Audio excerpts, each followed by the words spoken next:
Goeiemôre. Jy luister na die 98ste oordeenking in die reeks, Die Goeie Lewe. Vanoggend se tema is die lied van voëls. Ek wil vanmôre weer aanhaal uit Viktor Frankl se boek Man's Search for Meaning. Hierdie keer waar hy praat oor die rol wat die natuur speel in 'n tyd van verlies en leegheid. Hierdie rol van die natuur wat Frankl na verwys, resoneer baie sterk by my.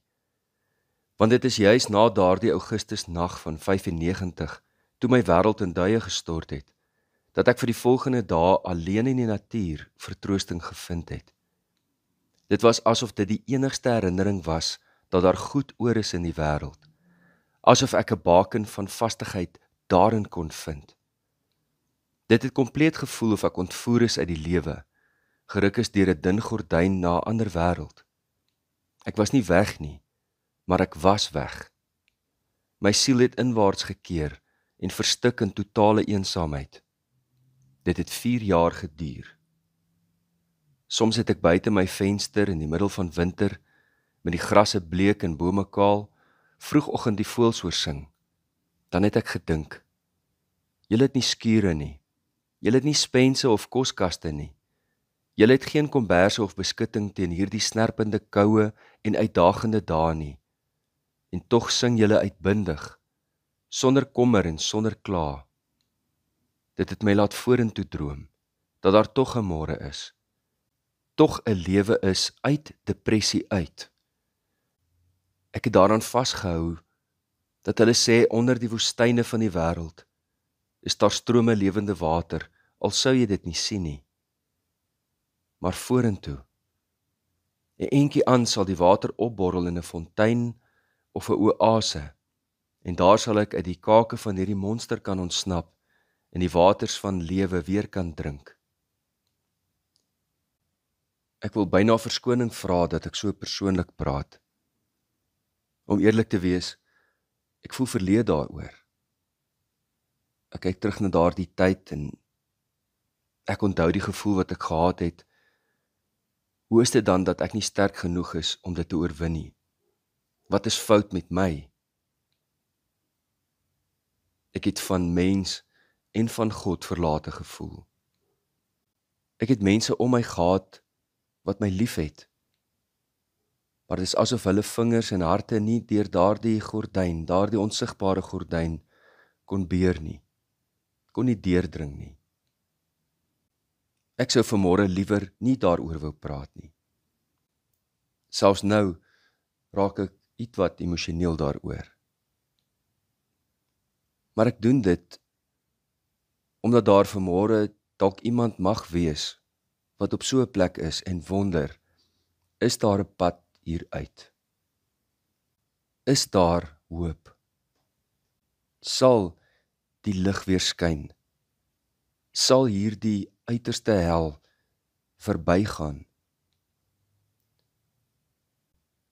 En juist daarom sê ek dit. En juist daarom lees ek voor uit Frankl se boek, om aan te sluit by gister se oordeenking. Ek lees van bladsy 59 in my weergawe daarvan, van die boek Man's Search for Meaning.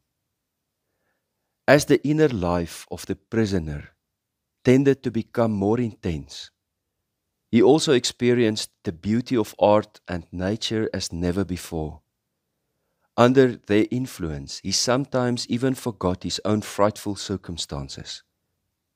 If someone had seen our faces on the journey from Auschwitz to a Bavarian camp, as we beheld the mountains of Salzburg with their summits glowing in the sunset, through the little barred windows of the prison carriage, he would never have believed that those were the faces of men who had given up all hope of life and liberty. Despite that factor, or maybe because of it, we were carried away by nature's beauty, which we had missed for so long.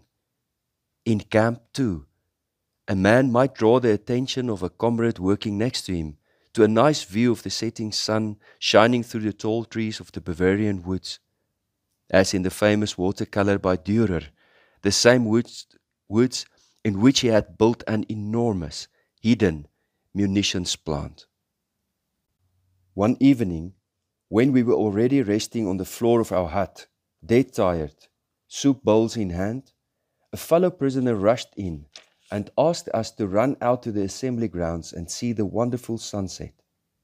Standing outside, we saw sinister clouds glowing in the west, and the whole sky alive with clouds of ever-changing shapes and colors, from steel blue to blood red.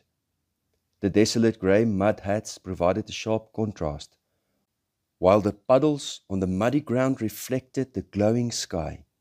Then, after minutes of moving silence, one prisoner said to another, "How beautiful the world could be." How beautiful the world could be. Daardie refleksie van die mooiste son in donker modderpoele is juist die getuienis van Genesis, wanneer die skrywer in die eerste hoofstuk van die eerste boek van die Bybel in die eerste verse sê, in die begin was die aarde woes en leeg, maar die Gees van God het oor die donker waters gesweef.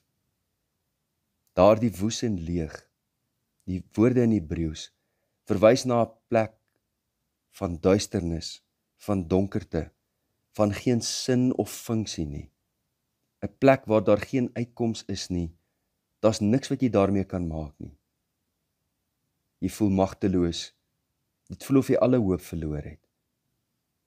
Maar oor daardie donker water, sien jy reeds die refleksie van die Gees van God. How beautiful the world could be. How beautiful the world will be. Hou daaraan vas, of laat daardie belofte jou vashou. Daar is lewe na depressie. Daar is lewe daaruit. Saam met Jürgen Moltmann en saam met Viktor Frankl is ek deel van 'n koor van stemme. Ja, ook saam met soveel mense wat juis vanoggend na hierdie boodskap luister en self kan getuig. Die Here het my daar in daardie donkerte kom haal. Met tye het ek daaroor getwyfel. Dit het lank geneem.